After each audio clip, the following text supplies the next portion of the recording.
Hoje é dia de spoilers.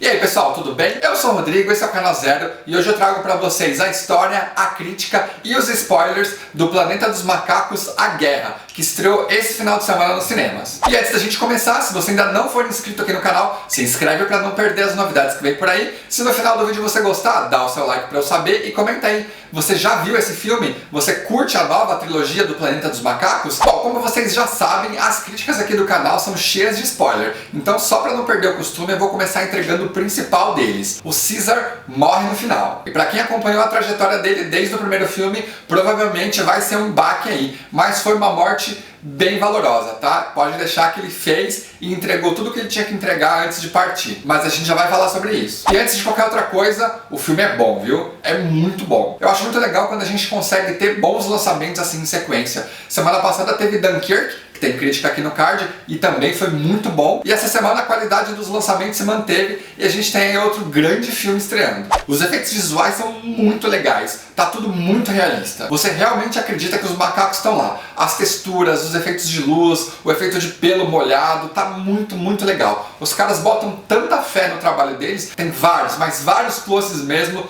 nos rostos dos macacos e assim, 100% crível assim. A história é bem redondinha e muito bem amarrada. O terceiro filme movimenta bem a história pra frente e mantém a qualidade dos anteriores. Essa trilogia mostra que remakes podem ser muito bons quando você sabe o que você tá fazendo e pra onde você quer ir. E se você já assistiu os filmes anteriores, você sabe. Cada filme tem uma carinha diferente, mas o Caesar em comum. Todos eles contam essa evolução dele até chegar onde a gente está hoje. E a evolução dele é muito bem construída, como em poucos filmes que a gente vê por aí. Outro ponto interessante aqui é que a gente acompanha a história toda pelo ponto de vista dos macacos, que na real são os verdadeiros civilizados mesmo. O que eles querem é só ficar no canto deles e coexistirem junto com os homens, mas o que a gente quer? Matar, destruir e subjugar, como na vida real. E tirando a analogia dos macacos, é exatamente o que a gente vive hoje em dia. Nesse filme, assim como na vida real, a gente tem um americano muito louco que quer construir um muro sem função nenhuma para se proteger. Pois é, muita coisa inspirada na vida real mesmo, viu? Talvez por isso esse filme gere tanta empatia na gente. Quanto ao vilão do filme, a gente não pode dizer exatamente que ele é totalmente vilão. O que ficou claro pra mim é que as ações dele são interpretadas como ações de vilão por conta do ponto de vista do filme. Como a gente enxerga tudo pelo ponto de vista dos macacos,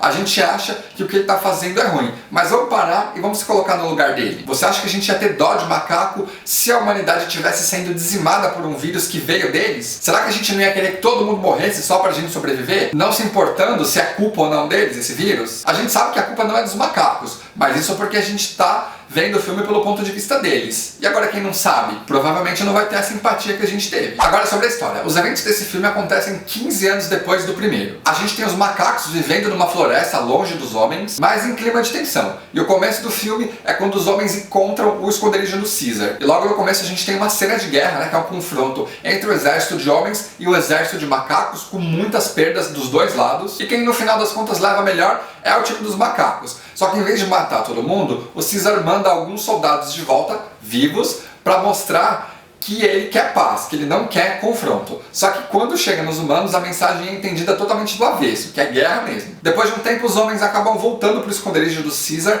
e acabam matando a mulher e o filho mais velho dele. Isso acontece logo depois que esse filho dele chegou de viagem junto com outro chimpanzé e tinham encontrado um lugar onde eles poderiam descansar sem que os humanos chegassem perto, já que era próximo de um deserto. A ideia do filho dele era que eles partissem na hora que ele chegou, mas o Caesar achou arriscado eles partirem assim por conta do tamanho do grupo e o risco que eles poderiam correr. Com a família morta, o Caesar fica cara a cara com o coronel, mas não consegue enfrentar ele. E a partir daí que começa a maior guerra do filme, que é a do César contra ele mesmo, para que ele não vire um coba. Ele não quer, mas ele quase não resiste em ser tomado pela fúria que ele está sentindo. Apesar de chamar a guerra, as cenas de batalha propriamente ditas são bem poucas, tá? A gente vive muito mais no entorno e nos bastidores dessa guerra. Para vingar sua família, César decide ir atrás dos homens. Inicialmente ele planeja ir sozinho, mas o Maurice, que é o orangotango, junto com alguns outros macacos, decidem ir com ele para ajudá-lo. Eu não vou lembrar o nome dos outros macacos, tá? Então vou falando mais ou menos as características e você que lembra pode comentar aí ou vai me corrigindo, beleza? Então nessa jornada deles atrás dos humanos, eles encontram um acampamento que aparentemente está vazio. Lá tem um cara o cara parece ser bonzinho, mas ele saca uma arma e o Caesar acaba matando ele. Depois, quando eles estão investigando o espaço, eles encontram uma menininha e essa menininha é muda. O César opta em deixá-la por lá, mas o Maurice acha que não é legal e põe a menina nas costas, junto com a bonequinha dela, e leva junto com eles para essa jornada. E aí no caminho eles encontram 3 pessoas enterradas na neve, eles não sabem ainda exatamente do que se trata. Mas o que acontece é o seguinte, essas pessoas foram executadas porque elas estavam com esse vírus que vinha dos macacos. Esse vírus transforma as pessoas em primatas, em primitivos. Elas primeiro perdem a fala e depois elas ficam agindo por instinto só. Aí o César e a galera seguem até encontrar essas torres que é tipo antena de celular, sabe? De metal, uma estruturona com umas parabólicas lá no topo. Eles sobem para dar uma olhada no ambiente, ver o que tem lá pra frente. Eles encontram uma coisa lá que a gente ainda não sabe direito o que é. Enquanto eles estão observando, embaixo chega uma pessoa com um capuz para roubar uma das armas. Aí o gorila vê essa pessoa lá embaixo mexendo no cavalo deles, ele grita, pula em cima dele, só que ele pega o cavalo, né, essa pessoa, e sai correndo. Aí os macacos pegam os cavalos deles e começam a correr atrás dessa suposta pessoa, que na verdade era um chimpanzé. Eles encurralam ele e começam a conversar para saber quem é esse cara e de onde ele surgiu. E aí eles descobrem que esse personagem é um macaco que fala também. Ele na verdade é o alívio cômico, é um macaco bem velhinho que é uma graça de personagem e é muito interessante. Ele é um alívio cômico que não é bobo, tá? Ele acrescenta bastante na história e dá aquela aliviada, porque esse filme é muito tenso e bastante pesado, sabe? Apesar de falar, esse chimpanzé, o Bad Monkey, ele não é muito articulado como o César, mas ele consegue montar frases inteiras. E a aparição dele indica algumas coisas bem interessantes pra gente, né?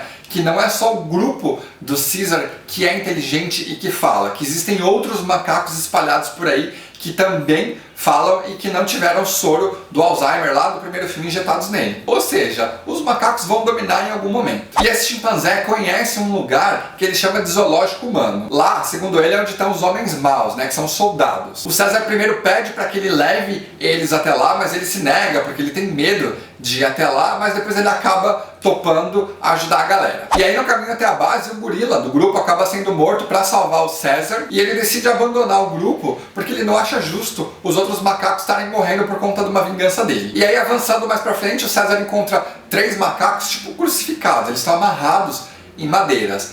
2 estão mortos, um morre nos braços dele e aí quando ele tá respirando lá, ele toma uma coronhada e é preso. E lá dentro da jaula ele descobre que todo o seu grupo foi capturado enquanto ele estava indo atrás da vingança dele. Os macacos inicialmente rejeitam ele e depois ele acaba sendo integrado de novo. E esse trecho do filme é o trecho onde a gente vê um pouco sobre a rotina dos macacos. Eles estão trabalhando sem comida e sem água, eles estão sofrendo pra caramba para construir o tal muro que divide aí, né, que separa o exército de um outro exército que tá vindo pra combater eles. E aí no meio dos humanos tem alguns gorilas que eram do grupo do Koba. Como eles não podiam se juntar ao César por conta dessa rivalidade do passado, eles achavam que trabalhar para os humanos podia fazer com que a vida deles fossem poupadas durante essa guerra. E um dos gorilas, que é o que tortura a galera o tempo todo no filme, pra mim me parece muito uma referência ao Donkey Kong da Nintendo. Primeiro porque Kong é uma outra forma da gente se referir a gorila em inglês, e depois porque o nome dele é Donkey. Ele tem inclusive tatuado, não é tatuado, é esfolado nas costas a palavra Donkey. E os caras chamam ele de Donkey. Um Donkey, que é Kong. Você conhece algum outro Donkey Kong? E aí esse ato fica basicamente explorando aí as mazelas dos macacos e a construção da liderança do Caesar de novo. A gente tem também uma cena em que o Caesar e o coronel ficam cara a cara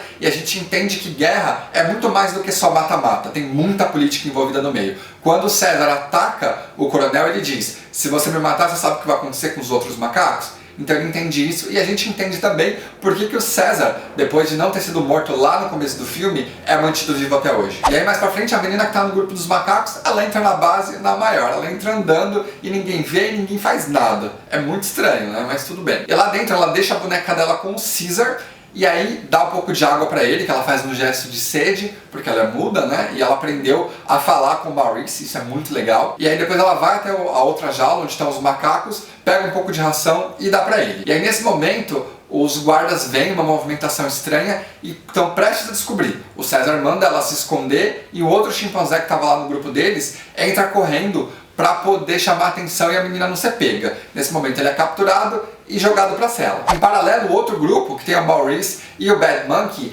eles estão do lado de fora observando as coisas e eles encontram uma entrada subterrânea, que é uma espécie de malha de túneis que fica embaixo dessa base. E aí com isso, eles acabam ajudando a galera a fugir por baixo, né? A cena de fuga é muito legal, especialmente a fuga dos filhotes, é muito bonitinho. Nesse mesmo tempo, o exército inimigo chega e começa a bombardear a base dos humanos que estavam mantendo os macacos presos. A galera tá fugindo e o César decide fazer o quê? Entrar na sala do coronel pra se vingar. E quando ele chega na sala, ele encontra o coronel meio de cabeça baixa, com a boca sangrando. Ele tá com vírus símio e tá sem fala, enfim, e voltando ao estado primitivo dele. O que me pareceu ali, me corrija se eu estiver errado, ou confirma aí pra mim aí nos comentários, é que o vírus do macaco tava na boneca da menina, que inclusive não fala também, né? Mas a gente não tem nenhum indício 100% pra afirmar isso. César acaba ficando com dó de matar o coronel, porque a vingança já tá feita e o coronel pega a arma e antes de perder total consciência, ele se mata. Aí o César sai dessa sala e ele encontra um tanque enorme de combustível que tá vazando. Ele pensa, vamos explodir isso aqui porque a gente explode a base pelo lado de dentro e consegue todo mundo fugir e beleza.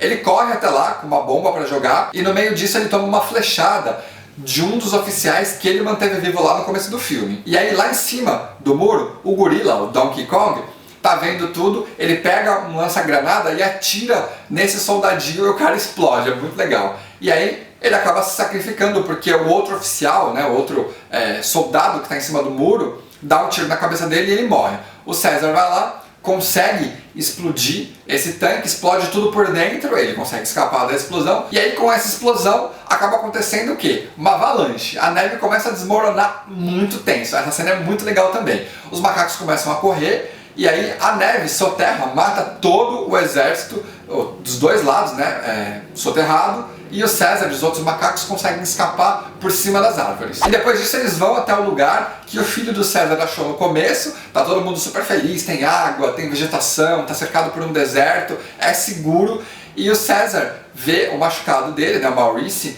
conversa com ele, o Maurice começa a falar nesse filme, é muito legal, e o César diz, né, que não vai rolar, não vai sobreviver. O Maurice diz pra ele que o filho dele, né, que é o Cornelius, vai saber quem foi o pai e vai saber o que ele fez pelos macacos. É bem bonitinho, é bem emocionante, mas você não chega a chorar. Você fica só com aquela sensação de missão cumprida, porque o Caesar fez 3 filmes aí, só coisa legal, e garantiu uma vida mais segura para os macacos. E aí depois disso ele morre e, enfim, uma conclusão muito incrível para uma trilogia que é ótima. Aliás, eu acho muito legal, e eu já falei pra vocês, que eu admiro muito quem tem coragem de matar o protagonista. Eu acho que tem que ter muito culhão pra isso. E o legal dessa conclusão é que ela pode ou não ter uma sequência. Se acabar por aí, beleza, os macacos conseguiram coexistir, ficaram isolados, segue a vida. Agora, se tiver uma sequência, muitas coisas foram deixadas aí pra gente analisar. Macacos em outros lugares, homens continuando a busca por macacos, enfim, aí por aí eles que mandam. E com isso eu encerro o nosso vídeo sobre a história, os spoilers